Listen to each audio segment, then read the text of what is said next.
Dr. Cunningham is absolutely amazing. We've been with her for a few years now. The communication is stellar. Phone calls, text, correspondence through paperwork, anything that I need to know, upcoming or concerning. She is number one. We handle problems together if there is any, and absolutely amazing. Dr. Cunningham is the educator that we say sometimes it's hard once you enter these doors. We have to leave all of our stuff outside. Dr. Cunningham, she's that person. It doesn't matter what's going on. When she's here, she is given 100% each and every day. Hi, my name is Dr. Lawanda Lovett-Cunningham, and I am a finalist for Teacher of the Year at A. Bryan Mary, and I am currently teaching special education, MOID.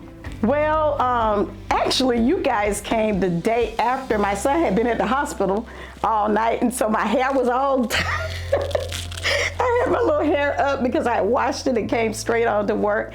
But so I had a long night, probably about an hour of sleep.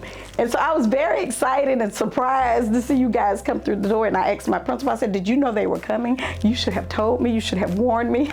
I told her I would never forgive her for not telling me. Every day I wake up with a new adventure in mind.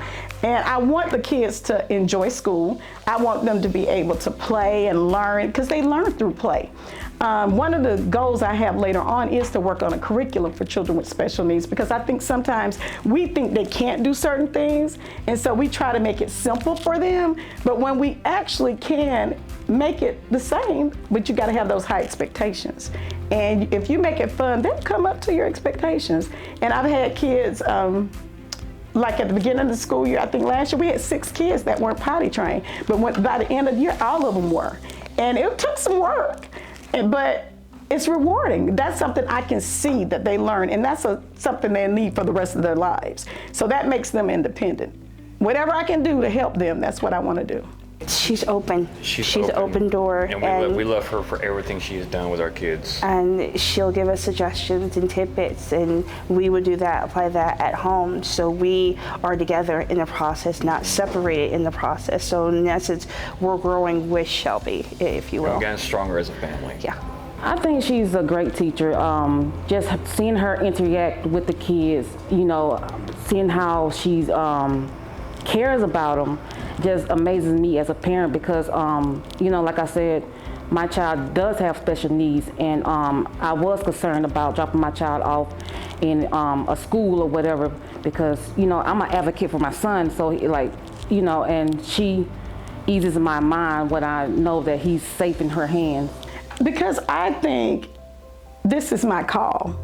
This is more than just a job for me. This is what I feel God put me on the earth to do. And by Him putting me on the earth to do this, I feel like I have to exceed. And I want my children, I want the teachers to give them the absolute best. And I just feel like that's something you should do. If you're gonna come to work and do a job, give it your best. If you're not willing to give it your best, stay at home, because you're affecting somebody's life. So I want to make sure those kids get the absolute best. We all work together, and we're only as strong as the weakest link. So the child in my room that knows the least amount is one of the strongest kids, because guess what? That's the child I'm gonna learn something from as well. I think this has been, first of all, overwhelming, but very, very exciting. With my personal life, I've had a lot going on this past year. My son was diagnosed with leukemia. So that was a shocker, and we've been back and forth staying at hospitals at night, but I still make it here, try to make it here the next morning. I might leave the hospital 3 o'clock in the morning, but I want to be here with these kids. And I feel like God is just letting me know, hey girl, it's okay. This is your little pat on the back. This is your moment to shine. And I told Miss James, I said, Miss James, I don't deserve this. And she says, yes, you do. And so, even with my friends and my family, they are so excited, because they're like, you've given so much for so long, and they're so excited that I'm having this opportunity. So it's overwhelming, but I'm excited, and I just feel like God is saying, okay, it's your time. So I'm gonna enjoy it.